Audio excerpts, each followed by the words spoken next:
Hey, what is up, guys? It's your boy Evan. I just wanted to come on here real quick and talk to you about Trump's speech over at West Point. And for those of you that don't know, West Point is the military academy, the cream of the crop. Go there, America's best and brightest, and that's where they get turned from civilian to commissioned officer. It's really a remarkable place.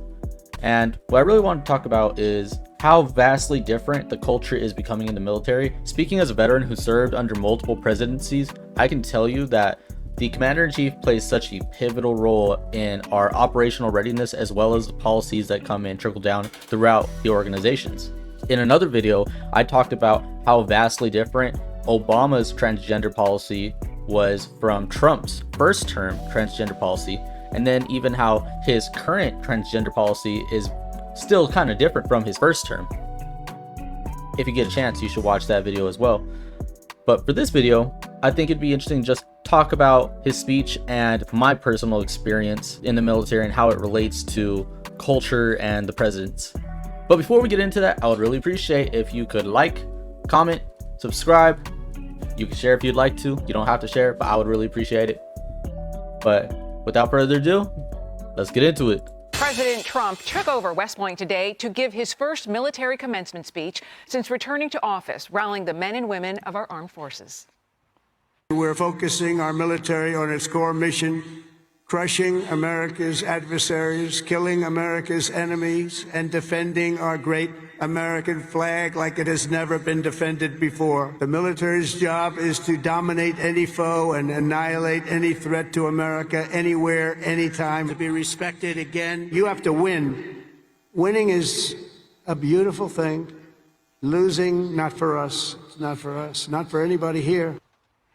Military recruitment numbers show America is back and stronger than ever under President Trump. Each branch has surpassed their recruitment goals so far this year. And to touch on that, military recruiting was in the gutter, guys. Like, I don't think you understand how bad it was. It was to the point where the military was seriously considering having to draw back from certain area responsibilities. And the reason I know this is because there's a special committee that was assigned to the recruiting and retention problem, because we couldn't recruit people to join. No one wanted to join the military, or at least not as many. In fact, the numbers were the lowest they were in decades.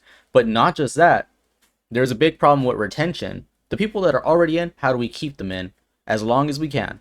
There were two fronts where we were hemorrhaging our numbers, and that's just not the case anymore.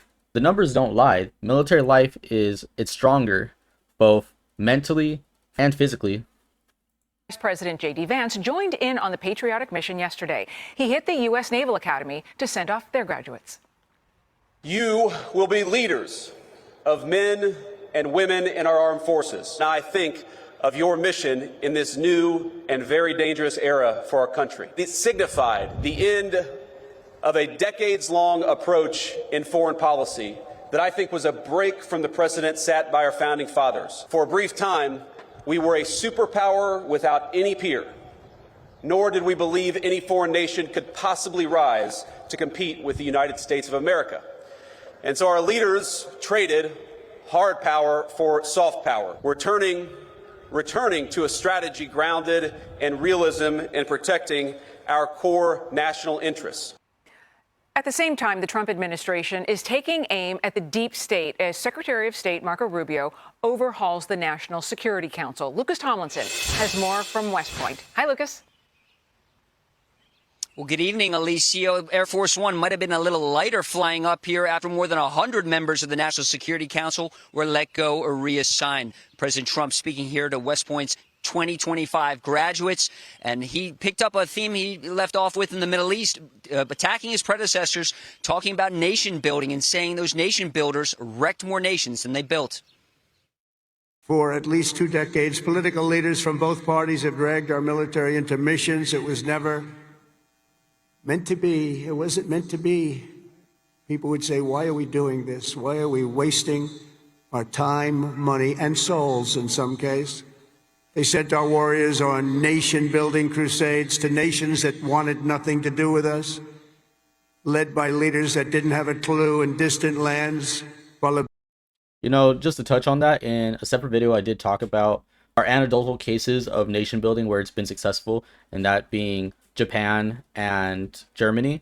But the reason why those worked and all these Middle Eastern and African campaigns didn't work is one, a willingness to cooperate with that nation building.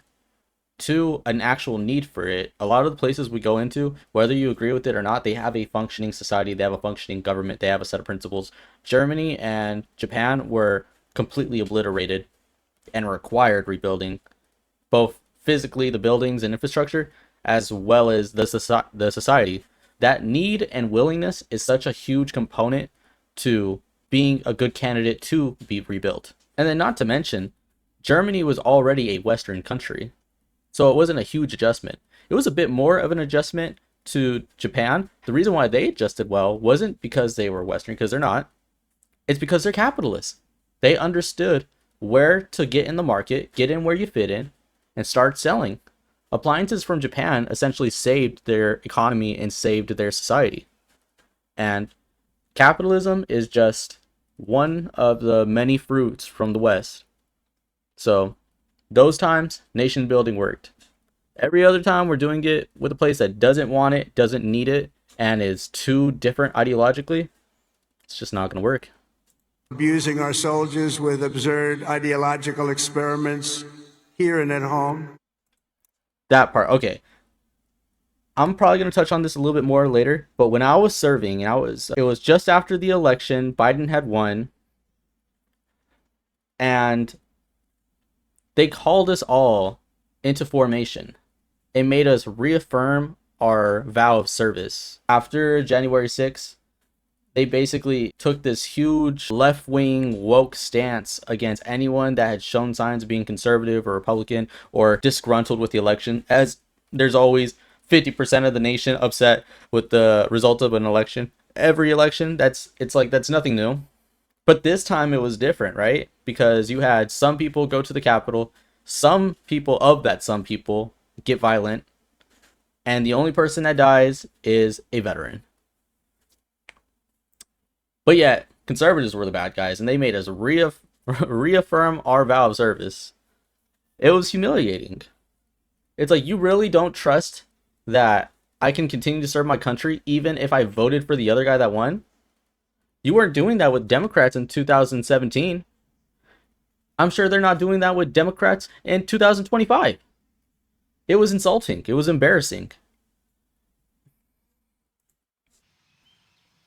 Trump skipped the traditional handshake with the 1,002 West Point graduates from the class of 2025, saying he had urgent business to attend to with Russia and China. He did call a host of cadets to the stage, including star quarterback Bryson Daly and Ricky McMahon, whose father was killed in Afghanistan and buried here at West Point. Trump also saluted 2 female cadets who were the first to graduate from Army Dive School. And yesterday in Annapolis, as we just heard, Vice President J.D. Vance shook the hands of all the graduating midshipmen and promised to use U.S. military force judiciously.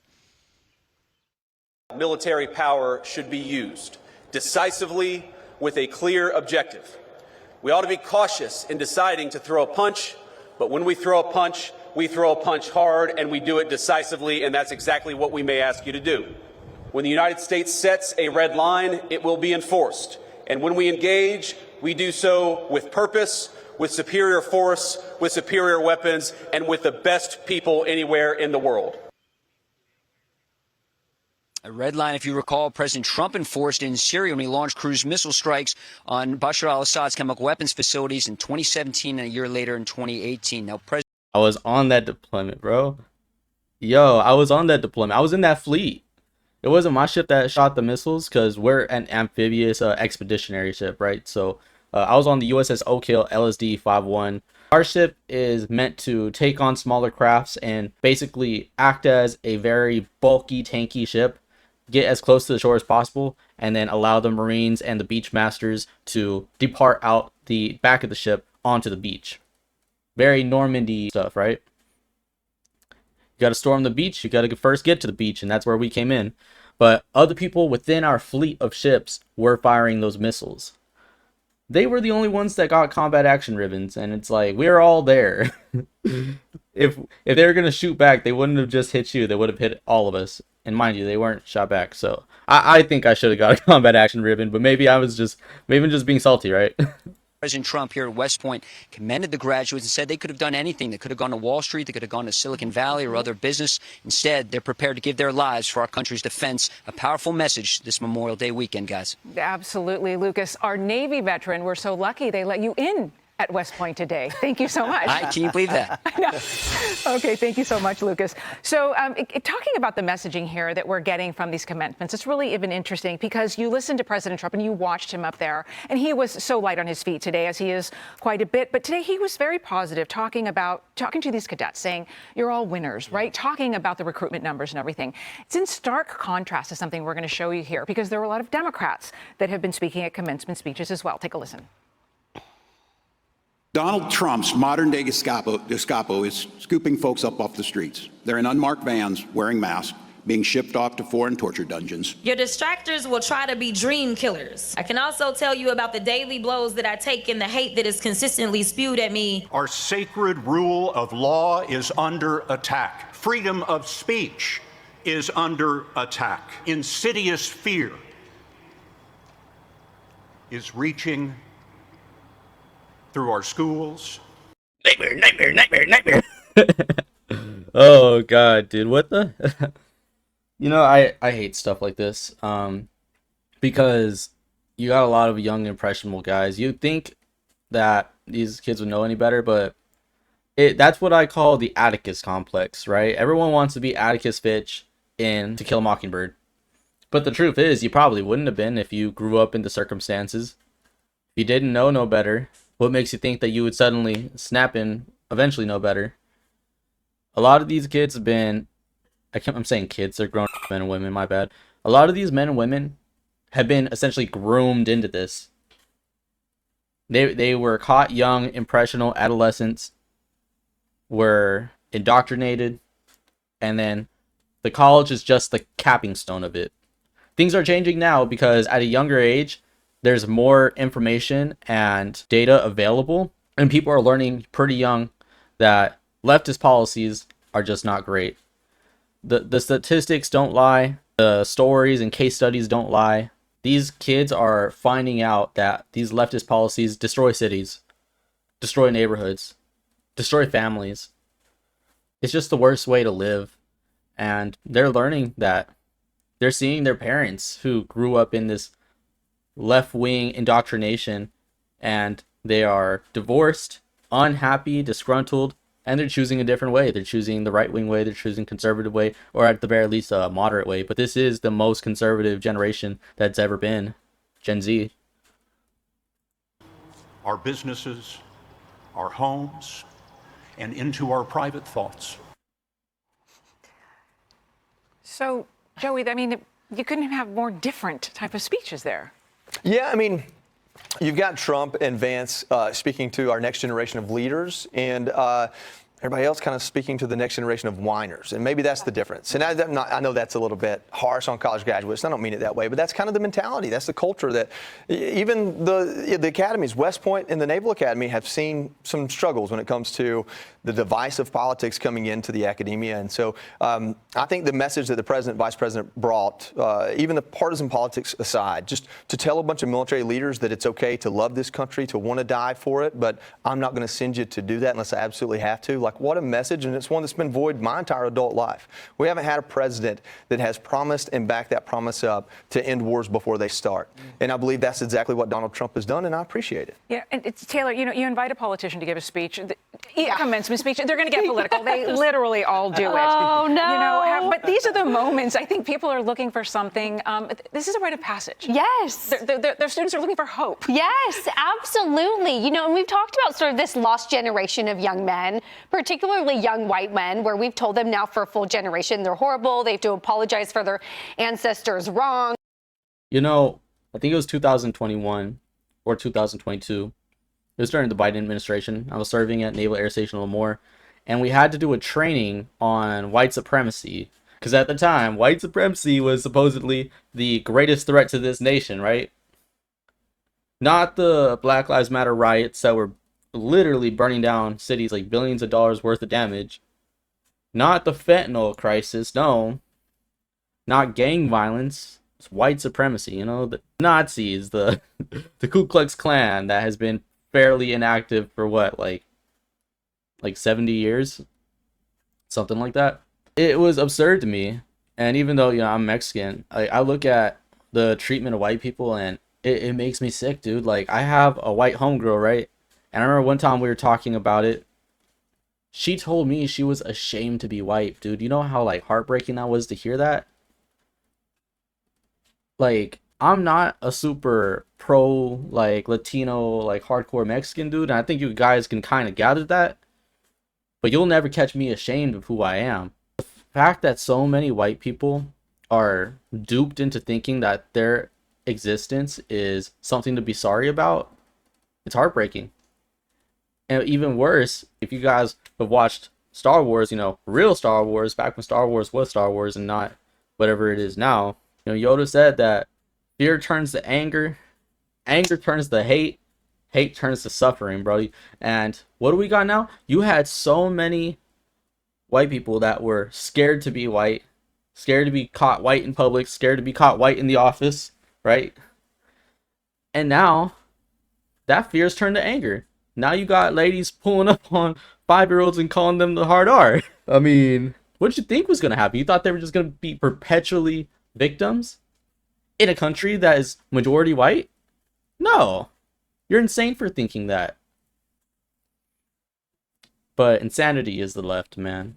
It really is. That they need to, you know, help support women more. I mean, not to say that, you know, we should be supporting women more, but to be telling all of our young men right now that they're horrible people and they need to be apologizing. Of course, we have young men that are flocking to President Trump in the last election, right? And he talked about his son Barron, who said, Dad, get on Joe Rogan, get on TikTok. Young men, and definitely graduates, they want hope, right? I want to come to this country and believe that I am still best is yet to come. Not the best is behind me, and now I'm going to whine and complain and be the victim. So I really think, especially at a commencement, let's talk about this awesome rite of passage and what you can do to really contribute to society going forward. Yeah, Kevin, I want to get you in on this because you have a recent college grad. Yeah, you know, the best part about it is you always say to yourself, you can do it. You got this. And sometimes, you know, he's great. But fire your barber, dog. What is that, bro? Look, he just gave up at the corner. Oh, Lord. But nothing against you personally, man. You're awesome. Keep reporting the news. sometimes these speakers get out there and they say, everything's wrong with your world and it's all falling apart. It's not falling apart. No. You know, I had to write this down because I love what Joey said. Gone are the days of climate change, DEI, and inclusivity. And here are the days, by the way, of readiness, lethality, and the determination to get the job done, peace through strength.